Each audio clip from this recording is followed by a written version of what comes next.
Assalamualaikum warahmatullahi wabarakatuh. Perkenalkan, nama saya Siva Zain Kusuma dengan NIM 1112111137. Program Studi Manajemen, nama dosen Imam Yuwono dari Universitas Dian Nusantara.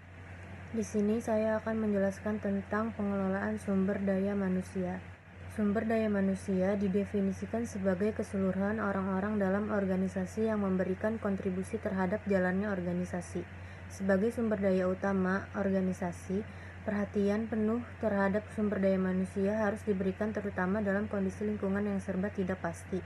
Selain itu, perlu diperhatikan pula bahwa penempatan pegawai yang tepat tidak selalu menyebabkan keberhasilan. Kondisi lingkungan yang cenderung berubah dan perencanaan karir dalam organisasi mengharuskan organisasi terus-menerus melakukan penyesuaian. Pengembangan sumber daya manusia meliputi aktivitas-aktivitas yang diarahkan terhadap pembelajaran organisasi maupun individual. Pengembangan sumber daya manusia terwujud dalam aktivitas-aktivitas yang ditujukan untuk merubah perilaku organisasi. Pengembangan sumber daya manusia adalah segala aktivitas yang dilakukan oleh organisasi dalam memfasilitasi pegawai agar memiliki pengetahuan, keahlian, dan atau sikap yang dibutuhkan dalam mengenai pekerjaan saat ini atau yang akan datang. Aktivitas yang dimaksud tidak hanya pada aspek pendidikan dan pelatihan saja, akan tetapi menyangkut aspek karir dan pengembangan organisasi. Dengan kata lain, PSDM berkaitan erat dengan upaya meningkatkan pengetahuan, kemampuan, dan atau sikap anggota organisasi serta penyediaan jalur karir yang didukung oleh fleksibilitas organisasi dalam mencapai tujuan organisasi. Selanjutnya, tujuan pengembangan SDM.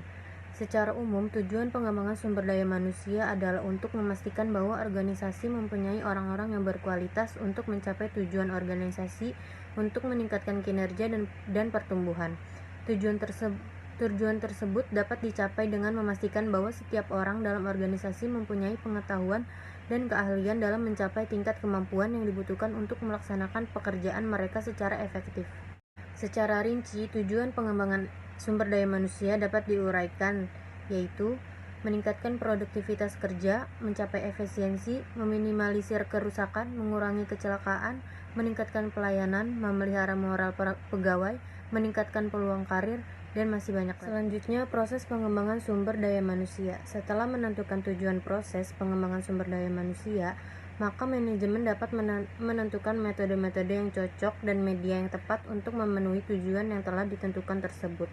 Pada dasarnya, banyak sekali metode dan media yang dapat digunakan, namun dalam prakteknya, pemilihan metode tersebut tergantung pada tujuan pengembangan sumber daya manusia. Secara umum, pengembangan sumber daya manusia harus selalu dievaluasi secara terus-menerus dalam rangka memfasilitasi perubahan dan memenuhi tujuan organisasi.